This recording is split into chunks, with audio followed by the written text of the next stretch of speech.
직장 내 괴롭힘 금지법은 근로기준법, 산재보상보험법, 산업안전보건법 등 3개 법령의 개정안이지만 주된 내용은 근로기준법에 포함되어 있습니다. 근로기준법 개정 등으로 직장 내 괴롭힘에 대한 신고, 조사, 감독이 강화되었습니다. 이에 직장 내 괴롭힘의 예방과 조치가 근로자의 고용 및 근로 환경에 미치는 영향을 분석하고 이를 통한 정책 개선 사항을 제시해 보도록 하겠습니다. 직장 내 괴롭힘이 발생하게 되면 피해자의 근로 환경과 직무 수행에 부정적인 영향을 미치고 근로 여건을 악화시키며 그 정도가 심화되면 피해자가 이직 또는 퇴직할 수 있습니다.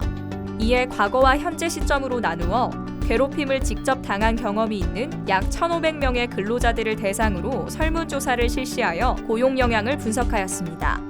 과거와 현재 모두 괴롭힘 유형 중 폭언이 가장 많았습니다. 다만 부당 인사, 부당 업무, 신상 침해의 괴롭힘도 큰 차이는 없었습니다.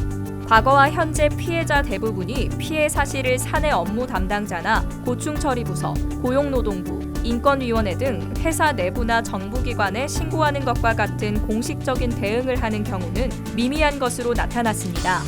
직장 내 괴롭힘을 경험한 대부분의 피해자는 자발적으로 휴직이나 부서 배치 등의 고용상의 변동을 경험하였다고 밝혔습니다. 이 결과 피해자는 고용상의 변화로 인한 불안감, 경제적 불이익 등을 감수하는 경우가 많다는 것을 보여줍니다. 직장 피해 경험자들의 고용 변동 비율은 65% 이상입니다. 직장 내 괴롭힘으로 인한 고용 변동 가능성은 높은 수준입니다. 괴롭힘 금지법의 핵심적인 내용은 근로기준법 제76조의 3, 직장 내 괴롭힘 발생 시 조치입니다. 실제 적절한 조치를 했는지 여부가 금지법에서 가장 중요한 부분입니다. 만약 불리한 처우를 하면 근로기준법 제109조에 따라 형사처벌을 받도록 되어 있습니다. 괴롭힘 금지법은 취업 규칙 등을 통해 직장 내 괴롭힘 관련 고충 처리 기구나 사내 규정, 신고 및 상담 창구 등을 마련할 것을 주문하고 있습니다. 사업장 규모에 따른 교차 분석 결과 사업장 규모가 클수록 처리기구 및 체계가 있는 것으로 나타났습니다.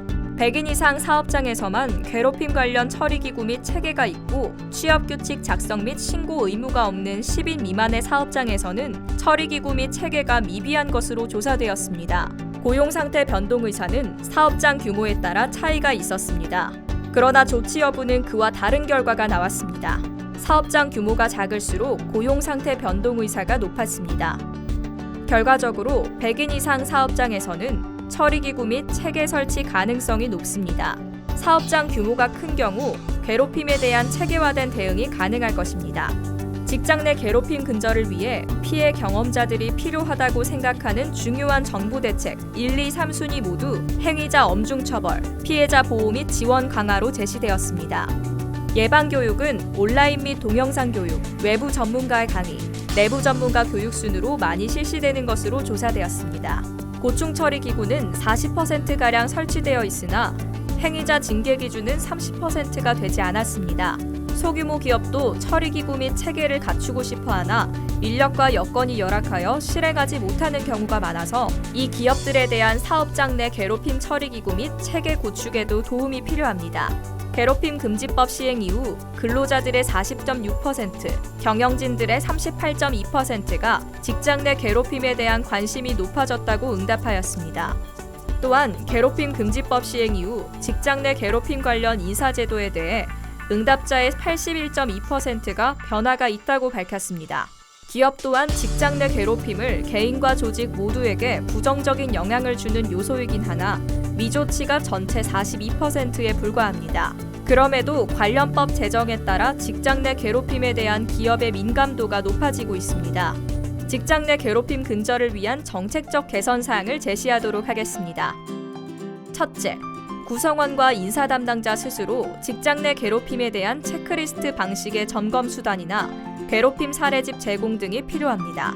괴롭힘 판단에 있어 외부 전문가를 포함한 위원회를 구성하거나 국가기관이 괴롭힘 판단을 지원할 수 있는 기능을 체계적으로 지원할 필요가 있습니다. 둘째, 컨설팅 사업을 실시하여 자금과 인력이 충분하지 않은 사업장을 지원하고 인식을 개선해가는 방안도 필요합니다.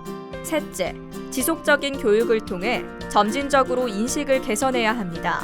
각 사업장의 규모에 맞게 알맞은 교육 방법 적용이 필요합니다. 넷째, 직장 내 괴롭힘은 산업 안전과 유사하게 일상적으로 발생할 수 있는 사안입니다. 정책 대상인 일반인들이 접하기 쉽고 이해하기 쉬운 매체와 방식을 적극적으로 활용하여 홍보해야 합니다. 다섯째, 현행 법령의 보완 사항으로 피해자 보호 조치 기준 마련, 행위자 조치 미흡에 대한 구제 방안 마련, 불공정한 처우의 적극적인 해석, 업무상 적정 범위 판단의 구체화가 필요할 것입니다. 직장 내 괴롭힘 근절을 위해서 앞서 설명한 사항이 개선된다면 고용 상태의 변화가 줄어들 것이고 궁극적으로는 개인과 조직 모두에 긍정적인 영향을 줄 것입니다.